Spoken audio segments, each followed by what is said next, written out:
तो मैं अनिकेत भावे आप सभी का मेरे एजुकेशन हाउस यूट्यूब चैनल पे तहे दिल से स्वागत करता हूं। तो ये वीडियो में हम चालू करने वाले स्टैंडर्ड 10 का जो चैप्टर है जिसका नाम है ऑफ इलेक्ट्रिक करंट। तो वो चैप्टर में से ये टॉपिक का जो वीडियो 1 है उसमें हमने बेसिक कंसेप्ट देखे थे और उसमें ये कुछ अभी देखना बाकी है।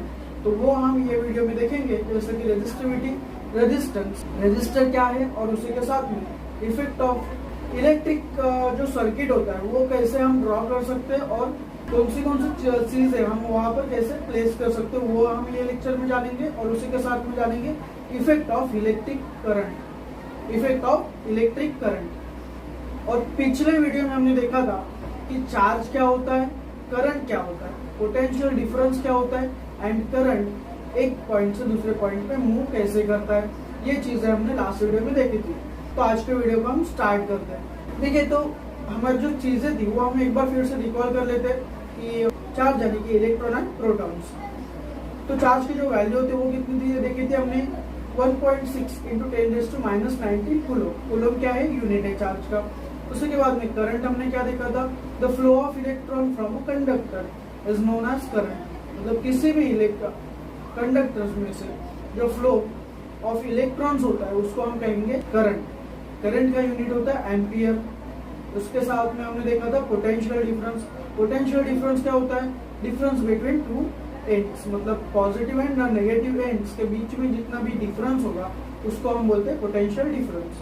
तो आइए अभी हम इसका ही एडवांस वर्जन थोड़ा सा देख लेते हैं कि रेजिस्टेंस क्या है। तो resistance is a property. Resistance क्या है, एक प्रॉपर्टी किसी भी मेटल्स का। मेटल्स यानी कि जो कंडक्टर्स हम यूज करते हैं तो वो कंडक्टर्स में का, वो सब्सटेंस में की एक प्रॉपर्टी होती है जो कि करंट जो फ्लो होता है उसको फ्लो करने के लिए नहीं करती है, मतलब उसको अपोज करते हैं। उसको रोकने का काम कौन करता है, ये रेजिस्टेंस करता है।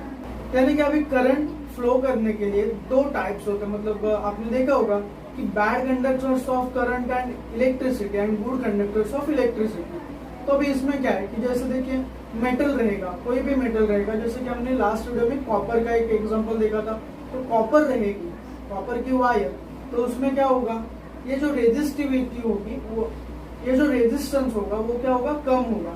मतलब वो कॉपर के वायर में से कंटिन्यूअसली फ्लो क्या हो रहा है, इलेक्ट्रॉन का हो रहा है, यानी कि करंट फ्लो हो रहा है। तो उसके वजह से वहां पर कहीं पर भी ब्रेकेज नहीं आ रहा है। अगर करंट फ्लो होते वक्त अगर आपने कॉपर की वायर हाथ में पकड़ ली तो आपका क्या हो सकता है, आपको शॉक लग सकता है। तो वहीं पर हम एक दूसरा एग्जांपल देख लेते हैं उसका बराबर अपोजिट वाला, कि एक आपने रबर ले लिया। तो रबर में अगर आपने इलेक्ट्रिसिटी भी पास कर दी, यानी कि करंट फ्लो हो गया रबर में से, जो कि हालांकि रबर में से करंट फ्लो नहीं होता है। क्यों नहीं होता है, क्योंकि ये जो रेजिस्टेंस होता है, ये जो करंट फ्लो होना ट्राई करता है वो रबर के अंदर, तो रबर की जो प्रॉपर्टी है रेजिस्टेंस नाम की, वो क्या करती है, वो करंट को अपोज करते हैं। मतलब ऐसा अगर करंट फ्लो हो रहा है तो ये तरफ से वो जो प्रॉपर्टी है रेजिस्टेंस नाम की, वो क्या करती है, उसको रोकती है, करंट को आगे बढ़ने के लिए नहीं देती है। तो इसकी वजह से क्या होता है कि कंटिन्यूअसली फ्लो में कंटिन्यूअसली करंट फ्लो नहीं करता है। वो क्या करता है, बीच बीच में ब्रेकेज हो जाता है या फिर करंट फ्लो ही नहीं होता है। तो अभी ये किसके ऊपर डिपेंड है, जो रेजिस्टेंस है वो हर एक मेटल का, हर एक सब्सटेंस का रेजिस्टेंस कैसा है, डिफरेंट होता है, जो कि वो सब्सटेंस के ऊपर पूरा डिपेंड होता है। जैसे कि आपने मेटल ले लिया, मतलब आयरन ले लो या फिर आप कॉपर की वायर ले लो, तो उसमें करंट ज्यादा मात्रा में क्या होगा, फ्लो होगा। वही अगर आपने लाकूड मतलब लकड़ी या फिर लकड़ी का डंडा ले लिया या फिर अगर आपने रबर ले लिया, तो वहां पर जो इलेक्ट्रिसिटी होगी, जो करंट होगा, उसमें से वो ज्यादा मात्रा में फ्लो नहीं होता है या फिर होता ही नहीं है। तो अभी आपको रेजिस्टेंस का मतलब समझ में आया। रेजिस्टेंस यानी कि फ्लो, जो करंट पास हो रहा है उसको अपोज करना, उसको रोकना, उसको रोकने की जो प्रॉपर्टी होती है किसी भी सब्सटेंस की, उसे हम कहते हैं रेजिस्टेंस। नेक्स्ट है रेजिस्टर। तो अभी रेजिस्टर क्या है, रेजिस्टर एक डिवाइस है। रेजिस्टर एक डिवाइस है, इलेक्ट्रिकल डिवाइस है, इक्विपमेंट है, जो कि यूज होता है जो करंट फ्लो हो रहा है उसको कम करने के लिए, उसको अपोज करने के लिए, उसको रोकने के लिए वो यूज करते हैं, जो कि हम इलेक्ट्रिक सर्किट हम देखेंगे तो उसमें मैं आपको बताऊंगा कि वो क्या एक्चुअली में उसका वर्क होता है, वो हम वहां पर देख लेंगे। नेक्स्ट है रेजिस्टिविटी। द रेजिस्टिविटी ये क्या है? ये इलेक्ट्रिकल रेजिस्टेंस होता है ऑफ ए कंडक्टर, मतलब किसी भी कंडक्टर का ये इलेक्ट्रिकल रेजिस्टेंस होता है जो कि किसी भी एक पर्टिकुलर सेक्शन में, पर्टिकुलर जो एरिया रहेगा वो एरिया में कितना, ये एक यूनिट टाइम में कितना रेजिस्टेंस वो दिखाता है, मतलब कितना करंट को वो रोक के रखता है, उसको आगे बढ़ने के लिए नहीं देता, तो उसको हम कहते हैं रेजिस्टिविटी। और जितना ज्यादा उसका रेजिस्टेंस रहेगा, रेजिस्टिविटी रहेगी, उतने ही ज्यादा क्या होता है उसका जो ग्लो, जो वायर वगैरह रहती है वो ज्यादा ग्लो करती है, हीट होती है। कि जितना ज्यादा वहां पर इलेक्ट्रॉन्स को आप अपोज करेंगे फ्लो करने के लिए, करंट को आप अपोज करोगे, मतलब करंट को आप फ्लो नहीं होने देंगे, उतने ही ज्यादा मात्रा में वो क्या करता है, इलेक्ट्रिक जो हीट होती है वो बाहर फेंकती है, कोई भी कंपोनेंट रहेगा या फिर जो कंडक्टर रहता है वो। तो ये हम आगे देखेंगे heating effect of electric current में। तो अभी हम देखते हैं कि इलेक्ट्रिक सर्किट क्या होता है। इलेक्ट्रिक सर्किट अभी देखिए, जैसे कि हम लोग घर पे रहते हैं तो घर पर अगर हमें फैन ऑन करना रहता है तो हम सीधा उठते हैं, बोर्ड जो हमारा इलेक्ट्रिक बोर्ड होगा उसके ऊपर जो फैन का बटन होगा वो चालू कर देते हैं तो फैन चालू होता है। या फिर लाइट बल्ब अगर आपको ऑन करना रहता है तो हम क्या करते हैं, सिमिलर वो बोर्ड पे जाते हैं, बोर्ड के ऊपर बल्ब का बटन चालू कर देते हैं तो बल्ब क्या होता है, ग्लो करने लगता है, मतलब चालू होता है। तो वैसे हम क्या यहाँ पर वो पूरा सर्किट बना सकते हैं क्या, कि मेरे को मतलब आया ड्रॉ करने के लिए तो मैं क्या यहाँ पर वो बैटरी निकाल सकता हूँ क्या, बैटरी निकालूंगा, उसके बाद में वो जो कनेक्शन वहां से निकालूंगा, वायर निकालूंगा, और फिर जो ओरिजिनल बल्ब होता है उसके जैसा बल्ब वगैरह निकालूंगा। तो ये सारा कनेक्शन मैं क्या वो इतने से A4 साइज के पेपर पे निकाल सकता हूँ क्या? अब अगर आपने निकाल भी लिया तो उसमें कितना टाइम जाएगा, और हम लोग वो नहीं करते हैं। तो उसके लिए क्या होता है कि ये जो इलेक्ट्रिक सर्किट हम क्या करते हैं साइंस में जो ड्रॉ करते, तो इलेक्ट्रिक सर्किट में क्या यूज होता है, देखिए सिंगल अगर मतलब वायर लाइन रहेगी तो वो लाइन रेफर्स करती है वायर को। जो बल्ब होता है उसका तो सिंबल हमारा सेम ही होता है, बल्ब के जैसे होता है जो नॉर्मली हम यूज करते हैं, जो भी आपको दिख रहा है। उसके बाद में जो बटन होता है, जो की होती है, बटन को यहाँ पर बोलते हैं की, या फिर जो प्लग रहेगा तो प्लग को बोलते हैं की। तो की आपको दो बाजू में ऐसा ब्रैकेट दिखता है और उसके बाद वो ब्रैकेट के बीच में एक डॉट रहता है। और जो बैटरी रहती है तो बैटरी को हम एक अलग शेप में दिखाते हैं, जैसे कि आपको दिख रहा है, दो, एक साइड बड़ी रहती है, एक साइड छोटी रहती है, ऐसा वर्टिकल लाइंस की, और उनको दो हॉरिजॉन्टल लाइंस अटैच रहते हैं। उसके बाद में जो रेजिस्टर रहता है वो ऐसा रेजिस्टर भी आपको दिख रहा है, एंड एक वोल्ट मीटर रहता है, जो हमने वोल्ट देखा था तो हम वो वोल्ट कैसे काउंट करते हैं वो भी देख लीजिए। तो ये सारी चीजें बनाकर क्या होता है हमारा इलेक्ट्रिक सर्किट होता है। चलिए अभी हम एक सिंपल इलेक्ट्रिक सर्किट देखते हैं जिसमें एक बैटरी है, एक बैटरी को हमने दो वायर्स कनेक्ट किए हैं और वो दो वायर्स को एक बल्ब कनेक्ट है। तो देखिए उसका सर्किट कैसा होगा, वो बैटरी को वायर्स कनेक्टेड है और वो बैटरी को मुझे करंट फ्लो करना है, मतलब ऑन चालू और ऑन करना है, चालू और बंद करना है। तो उसके लिए क्या रहेगा, एक की रहेगी, तो वो की भी आ गई। और लास्ट में मैं क्या करूंगा, उसको बल्ब अटैच कर दूंगा।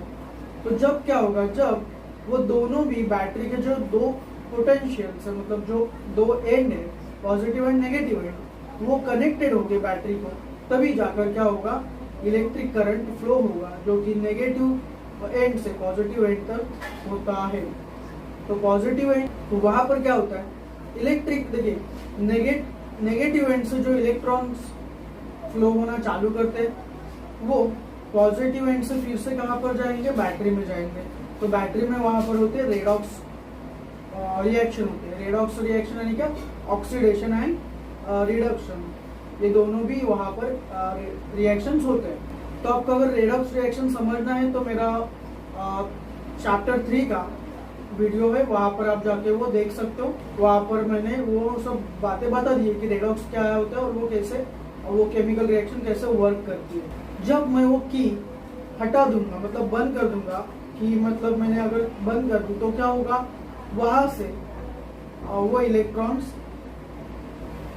पास नहीं होंगे। मतलब जैसे हम नॉर्मली जो हमारा बल्ब होता है, बोर्ड होता है, बोर्ड का जो बटन होता है, मतलब इलेक्ट्रिक बोर्ड का जो बटन होता है, वो अगर हमने बंद कर दिया तो इलेक्ट्रिसिटी फ्लो होती है क्या, नहीं होती। अगर वही हमने चालू कर दिया तो क्या होता है, इलेक्ट्रिसिटी फ्लो होती है। तो सिमिलर वही हम यहाँ पर भी देखेंगे। तो नेक्स्ट हम देखते हैं heating effect of electric current. तो ये पॉइंट में आपको ध्यान में रखना है, जो मैंने बातें बताई थी आपको, रेजिस्टिविटी, रेजिस्टेंट एंड रेजिस्टर क्या है, वो तीनों को भी आपको ध्यान में रखना है ये पॉइंट के लिए। तो देखिए heating effect of electric current क्या होता है कि हमने जो अभी थोड़ी देर पहले सर्किट देखा, इलेक्ट्रिक सर्किट देखा, तो वहां पर सपोज लीजिए कि आपका जो बल्ब है उसको चाहिए 1.5 वोल्ट, 5 वोल्ट की उसको इलेक्ट्रिसिटी चाहिए, बट जो बैटरी है वो बैटरी में से क्या हो रहा है, उसको 1.5 वोल्ट से ज्यादा का वोल्टेज उसको मिल रहा है, मतलब उसको करंट पास हो रहा है। तो क्या होगा, वहां पर वो जो बल्ब होगा वो क्या होगा, स्पोर्ट हो जाएगा उसका, मतलब वो बल्ब टूट जाएगा। क्यों, क्योंकि ज्यादा इलेक्ट्रिसिटी पास होने से वो बल्ब क्या हुआ, वहां पर खराब हो गया, स्पोर्ट हो गया, उसका बंद पड़ गया, इन शॉर्ट वो बंद पड़ गया। तो वही फ्लो कंटिन्यूसली वो बल्ब जलने के लिए आपको क्या करना है, उसको एक लिमिट में ही इलेक्ट्रिसिटी पास होनी मांगती है, मतलब करंट फ्लो होना चाहिए, जो कि वो ये रेजिस्टिविटी, रेजिस्टेंस के हेल्प से होता है। तो देखिए इसमें क्या होगा कि सपोज हमारा वो जो लास्ट वाला ही स्ट्रक्चर रहेगा, तो लास्ट वाले स्ट्रक्चर में हमने क्या किया कि एक जगह पर रेजिस्टेंस उसको फिक्स कर दिया, मतलब एक वायर को मैंने क्या कर दिया, वहां पर रेजिस्टेंस डाल दिया उसमें। तो क्या होगा कि अभी सपोज जितना भी करंट फ्लो हो रहा है होने दो, मुझे जितना चाहिए, मतलब वो बल्ब को ग्लो करने के लिए जितना करंट चाहिए उतना ही ये रेजिस्टर क्या करेगा, आगे भेजेगा, और उससे ज्यादा करंट ये रेजिस्टर आगे भेजेगा नहीं। तो क्या हुआ, उससे ज्यादा करंट रेजिस्टर ने आगे नहीं भेजा, तो ये जो वायर रहते हैं या फिर जो कंडक्टर्स होता है वो क्या होता है, हीट की वजह से ग्लो होना चालू होता है। तो उसी को हम कहते हैं heating effect of electric current. In short क्या है कि देखिए जो रेजिस्टर बीच में आया, बीच में आने की वजह से क्या हुआ, उसने मतलब वो रेजिस्टर वहां पर एक दीवार की तरह ऐसा खड़ा रह गया। तो खड़ा रहने की वजह से क्या हुआ दीवार की तरह, कि उसके आर पार इलेक्ट्रिसिटी ज्यादा मात्रा में फ्लो नहीं हो रही, जितनी आपको चाहिए उतनी ही सिर्फ इलेक्ट्रिसिटी फ्लो हो रही है, करंट फ्लो हो रहा है। तो उसकी वजह से क्या हुआ, बाकी का जो करंट है वो एक जगह पर जमा रहने की वजह से वो क्या हुआ, हीट हो गया। जो कंडक्टर था वो क्या हो गया, हीट हो गया, और हीट होने की वजह से वो क्या करता है, जो इलेक्ट्रिसिटी रहती है, जो हीट रहता है, वो ज्यादा मात्रा में बाहर फेंक देता है। तो उसकी वजह से वो कंडक्टर क्या करता है, ग्लो करता है। आपने देखा होगा कि जो नाइक्रोम की वायर रहती है, नाइक्रोम की वायर या फिर जो बल्ब रहता है, वो बल्ब के अंदर जो टंगस्टन की वायर रहती है, वो टंगस्टन की वायर अगर आपने देखा बल्ब चालू करके, जो पीला वाला बल्ब रहता है ना हमारा घर का, सूर्या वगैरह का, तो वो आपने अगर देख ले तो उसमें आपको क्लियर दिख जाएगा कि जब बल्ब ग्लो होता है तो बीच में एक ऐसा एक वायर रहती है, वो वायर क्या होती है, ग्लो होती है। वो ग्लो क्यों होती है, क्योंकि तो करंट को वो अपोज करने का जो मतलब रोक के रखने का जो उसकी मात्रा होती है वो कैसे होती है, ज्यादा होती है। तो उसकी वजह से वो जो वायर होती है वो क्या करती है, हीट बाहर फेंक देती है, और उससे ही आपको पता चलता है कि बल्ब चालू है कि बंद है करके। या फिर जो हीटर रहते हैं, हीटर पानी गर्म करने का जो हीटर रहता है, तो वो हीटर में जो उसकी जो वायर होते हैं, जो आगे वाला जो उसका मेटल का पार्ट होता है, वो क्या होता है, ज्यादा रेजिस्टेंस उसमें होता है। तो उसकी वजह से क्या होता है, जब हीटर में से करंट फ्लो होना स्टार्ट होता है, तो करंट को अपोज करने के लिए, करंट को अपोज करने की वजह से वो हीटर क्या करता है, अपने जो भी कुछ बाकी का करंट बचा हुआ रहेगा वो हीट के जरिए से बाहर थ्रो कर देता है। तो ये चीजें आपने देखी होंगी। तो इसी को ही कहते हैं हम heating effect of electric current. तो अभी देखिए आपको पता ही रहेगा कि जो बल्ब की जो खोज की है वो किसने की है, थॉमस अल्वा एडिसन, जो कि एक महान साइंटिस्ट थे, उन्होंने बल्ब की खोज की। तो उनके पास रहने के लिए कोई भी घर नहीं था। जो लाइब्रेरी थी, जो लैबोरेटरी थी, वो लैबोरेटरी के लिए उनके पास कोई भी जगह नहीं थी।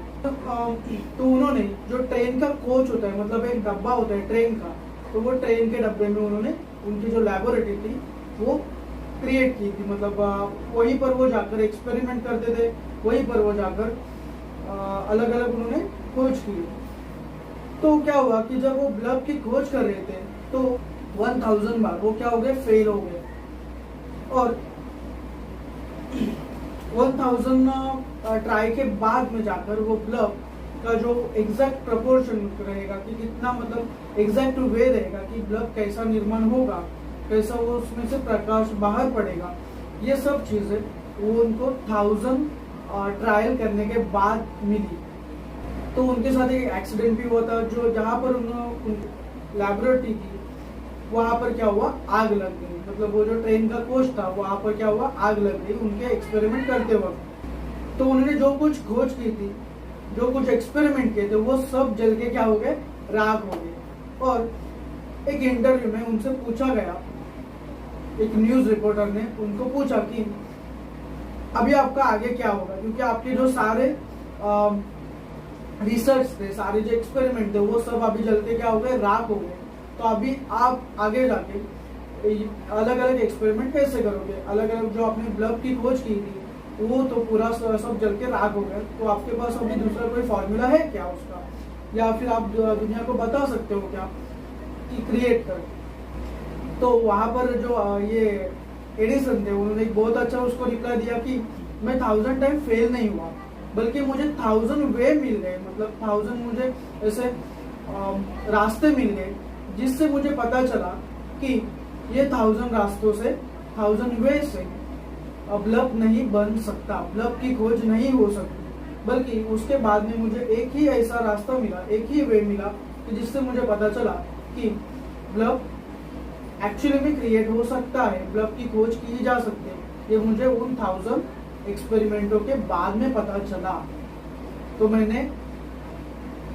मेरी जो मेहनत थी, वो मेहनत मेरी बेकार नहीं गई, बल्कि मुझे कुछ तो उसमें से सीखने के लिए मिला।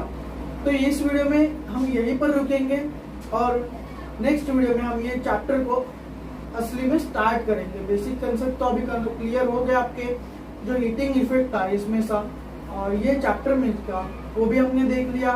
तो नेक्स्ट वीडियो में हम देखेंगे कि शॉर्ट सर्किट क्या होता है और शॉर्ट सर्किट की वजह क्या होती है। एंड हम असल में ये चैप्टर को स्टार्ट करेंगे, जो उसमें का जो पॉइंट रहते हैं अलग अलग डिफरेंट जो पॉइंट्स है वो हम देखेंगे। तब तक के लिए अगर आपको कुछ डाउट रहेगा ये वीडियो में या फिर पिछले वाले वीडियो में, तो आप कमेंट बॉक्स में डाल सकते हो, या फिर जो इंस्टा आईडी व्हाट्सएप नंबर आपको दिख रहा है वहां पर भी आप डाल सकते हो। मैं आपको जल्द से जल्द उसका रिप्लाई दूंगा। तो मिलते हैं नेक्स्ट वीडियो में। Thank you for watching guys.